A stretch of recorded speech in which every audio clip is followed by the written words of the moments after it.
And Corey, and I am fortunate to be standing in today for Diane Valakat.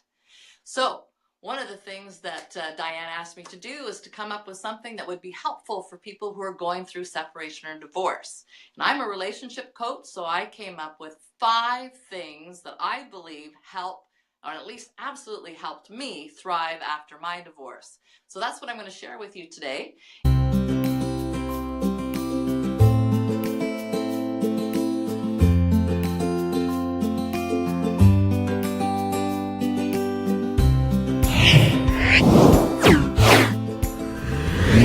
So the first thing that I want to talk to you about is in after divorce is that, at least in my experience after divorce, I struggled. It was the first divorce in my family, so I struggled with what that was going to look like, or how I was going to operate, or how I was going to maneuver.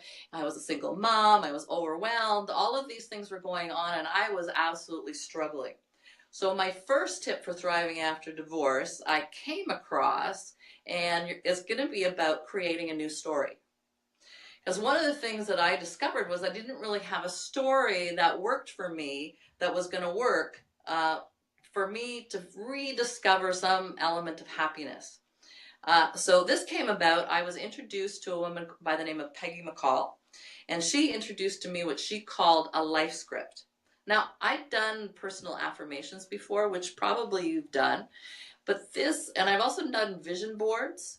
So it's kind of like a vision board, but you actually create your own script for a future that you would really like to have. So if you weren't limited by finances or circumstances or challenges, to start to dream about the kind of life that you would look for. So in order to thrive, so for thriving, the first thing I'm going to suggest is to create a new story. So a new story. So what would that look like? Now, if you'd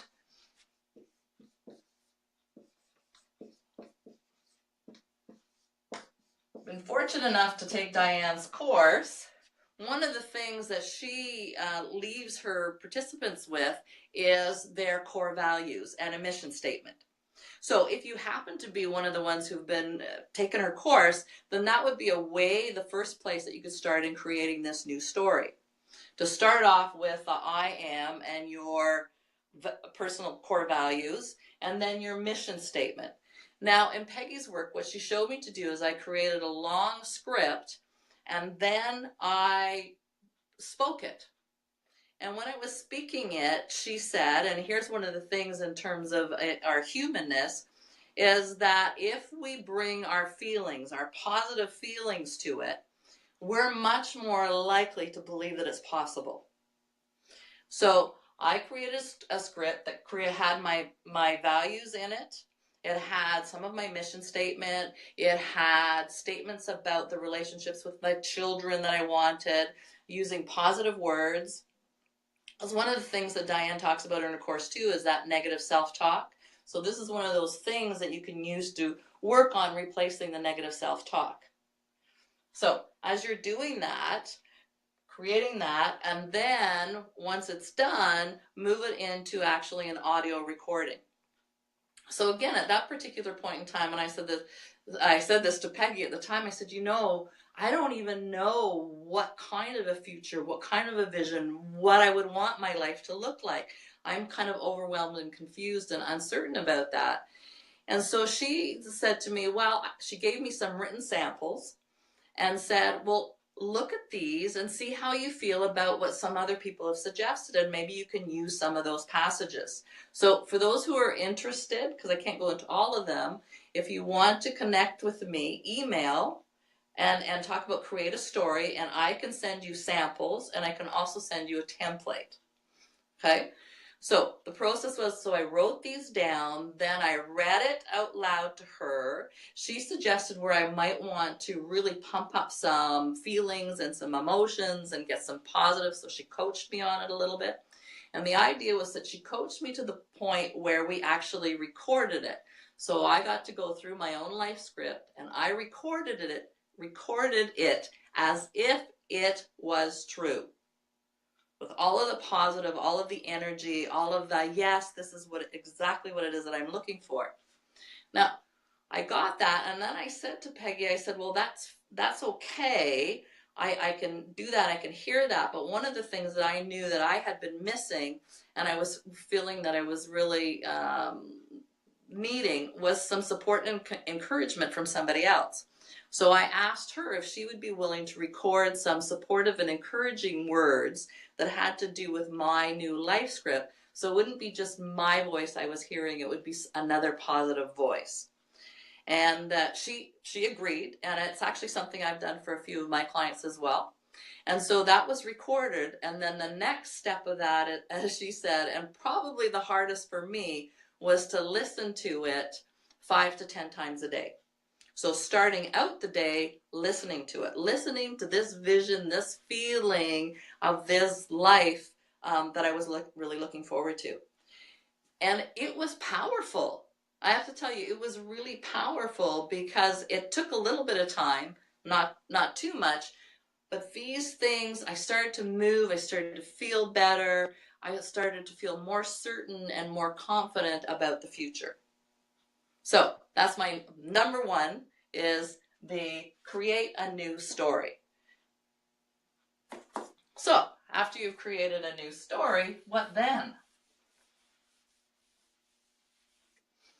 So my number two is to do something nice for you every day. So, and again, one of those kinds of things that I noticed being outside of a relationship, and what I was hoping to have in the relationship, is that affirmation of love or care for me. So it was one of those losses that I felt, that there wasn't somebody who was telling me that I was loved in my own particular love language. Now again, in Diane's course, many of the participants have an understanding of what that is, what that word is for them. So before that, there's Gary Chapman came out with what he called 5 love languages. So it's really important to know what your love language is, because the next thing for you to do is to actually do something for yourself based on your love language every day, so that you're actually feeding yourself and energizing yourself with feeling loved and cared about. Now, his love languages are appreciation. I said, I got this: appreciation, acts of service, quality time, physical touch, and gifts. So he's got 5. And again, if you email me, I'll send you where you can get your free assessment so that you know exactly what your love language is. So for me, this was really important. And I go to one of my last relationships, because my love language is actually, the number 1 is quality time. And my number 2 is physical touch. So it was one of the things that I understood in relationship. My last partner, his love language was gifts. And so I was asking for quality time, and I was getting gifts. So it was no wonder I wasn't feeling actually really loved and cared for. So you go, okay, so as a single person, divorced person, how is it that I actually give myself quality time? Well, quality time means undivided attention to me. So it means, for me, every day having an activity where it's just me. So that might be a few minutes of quiet meditation, that might be listening to my life script, that might be doing a yoga exercise or practice. But when I am working on paying full attention to me, and to be doing things that I really like and appreciate. So number 2 for thriving is to actually give yourself a gift of love. So whatever that looks like, whatever your love language is, but to do something that makes you feel like you're loved every day. So that's number 2. Number 3 is, I said, you know, I get it stuck in my head because I was thinking about it. The kids movie Frozen, and in the kids movie Frozen, there's a song called "Let It Go." So one of the other things that I discovered, or at least experienced not discovered, but I certainly was experiencing going through the divorce, were a lot of emotions, a lot of really strong, powerful emotions. I'd experienced betrayal. I'd experienced tests of my loyalties for sure. I'd experienced not feeling loved or appreciated. And so this amongst of feelings was really difficult and really challenging for me. And so one of the things that I really work with my clients on is learning how to express these emotions and not keeping them frozen and stuck. Because the longer we actually hold on to feelings, the more painful and more difficult it is. And by no means this is not easy. It certainly isn't. But the more we can free ourselves up from these huge feelings and let them go, the more space we have for creating joy and pleasure in our lives. So there's a couple of things about these emotions that I want to share with you. So anger is often one of the ones that my clients talk to me about, and certainly something that I experienced. Anxiety and sadness.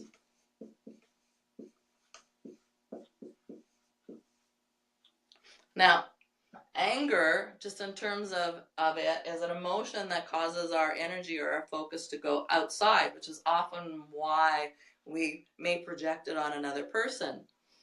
But the anger, which I've learned about, is one of I said anger, anxiety, and sadness are part of our first language. And it's a language that helps us figure out what our body and what our body needs, but also what we need. So anger itself can be an indication about limits and boundaries. But the first thing is that we need to be able to express it, so to free us from it, so it's not in our bodies. And there's a number of ways in which we can learn to express that. We can use drama, we can use theater, we can use a technique called emotional freedom technique. There's a number of other methods that we can use to start to learn how to manage our emotions, anger, anxiety, and sadness. Any one of those. Anxiety is kind of connected to our primal brain. Like I said, we have different brains that are associated with this. Anxiety is our fight or flight, which is our perception of danger or perceived danger, and in couple with our perceived or real ability to actually manage it. So with the anxiety, I was going to say one of the ways in which one of the ways in which you can help that is actually doing your life script, because your life script creates a vision of your future that's positive. And so that can help lower the anxiety. It can give you a sense of what you're planning to do in a direction. So that can help lower your anxiety. There's quite a few other techniques that you can use to lower your anxiety. As I said, the EFT is one of them. Mindfulness, which I'm going to talk about in a minute, is another one. So that can be helpful. And then sadness as well. Sadness is emotion that helps draw our attention inside. And so one of the things that can help with sadness is actually really learning about our core values, learning about our dreams, learning about ourselves, to connect more deeply with ourselves in that. So there's a number of those that you can use to actually start managing and separating out these emotions and figuring out what you need around it. Sadness, there's a really, one of the things that I like to talk to my clients about too, is to create a space for it. Because oftentimes when we're trying to push these emotions down and keep them locked down, if we actually contract with ourselves and create a space for it, we can relieve the tension in our bodies by just expressing them in a healthy way. So that's my 3. So the third is to let go as much as you can, to work with these, to forgive or as I said, so for one of them is to actually learn how to accept an apology. So for all those things that you were hurt by in the divorce, to accept an apology that you might not actually ever receive. So if you take a moment, just a moment now, and think about maybe just a couple of those things that are really, really hard and painful for you, actually even just in this moment. Just take a breath in.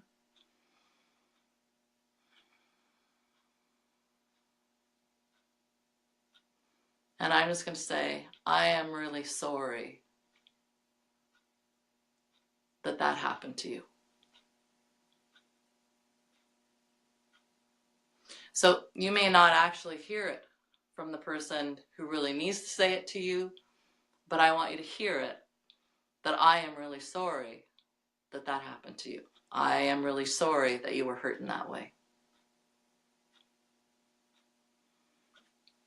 Because hearing that sometimes helps us move to that place of forgiveness. And forgiveness isn't about forgetting. Forgiveness is about letting go of the anger and the anxiety and the sadness, so that we can move into that new vision, that new picture, that new way, the way that we want our life to be.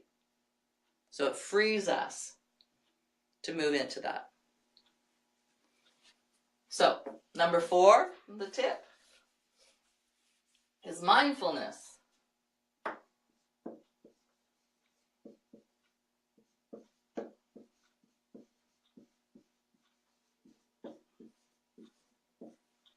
So, what is mindfulness?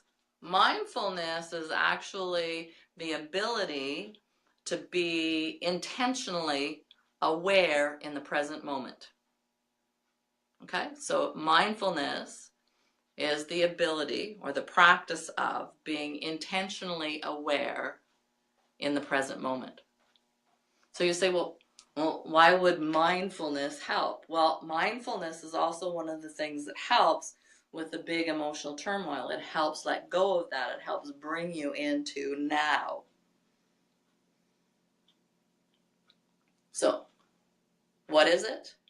It's actually observing, then describing, and it takes participating. So if I were to say, in this moment, if you took a second, take a deep breath in, and then describe 5 things that you see.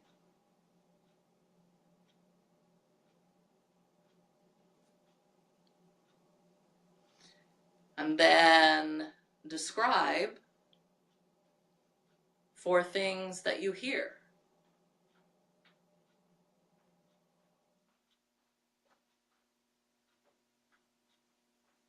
And then describe 3 sensations you might have. Sensations like the air on your skin, or the temperature of the room, or the light, or so that kind of thing. That's sensation. Okay. And then 2 things that you might smell. Describe them. What does it smell like? Might have to take a few minutes because we're not used to using that sensation. And then describe 1 emotion you might be feeling.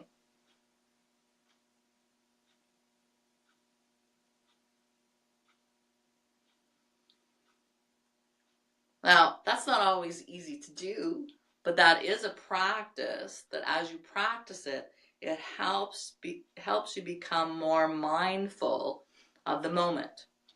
There's quite a few other things, and I always say with this, it's not just a meditation, but there are mindful meditations. There are ways in which you can take a moment, and I will use it sometimes when I'm doing dishes, because I don't have a dishwasher. So I will be mindful of the sensation on my skin, the plate, making that kind of a mental description of what actually is going on. And you say, okay, well, why would we want to use mindfulness? Well, it goes back to, we as human beings have a number of, I would say we have a number of brains. We have a primal brain, we have a mammalian brain. Okay, so the primal is where our anxiety comes from. The mammalian is where our anger and our sadness comes from. Okay, and though those are predominant, I would say, our instinctual or habitual ways of being. And then we have the prefrontal cortex, or our mind, our reasoning mind. And what can often happen for us is our emotional parts, so in our primal mammalian brains, can overtake us. And so our reasonable mind is not having the impact. So the mindfulness helps us what we call a wiser mind, a balance between our reasoning mind and our emotional mind. And so the reason why the practice of mindfulness, particularly for me, worked out really well, because it really helps balance in terms of making decisions. So one of the things that I found after divorce was, because I was a lot in the emotional, I was sometimes making decisions that were based emotionally, but didn't have a lot of thought out information. And so it was a really good idea for me to start practicing some of the mindfulness so that I could balance out facts and feelings. So there was a bridge between, so I wasn't ignoring what I was feeling, I wasn't ignoring my emotions or what was going on there, but I wasn't just solely dealing with what was going on in my mind or my thoughts. So it was a way of balancing those out so that I made a lot better decisions and had a lot less conflict within myself. So it's also one of those kinds of things that as you start to practice, you find ways to have less conflict in all of your relationships, feel happier and more joyful. So, mindfulness, tip number 4.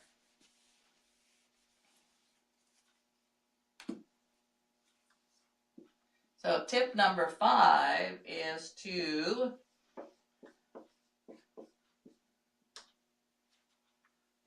that says interests. If you read it. Tip number 5 is about discovering or rediscovering your interests, things that give you really, really positive feelings. So to create positive experiences and positive memories.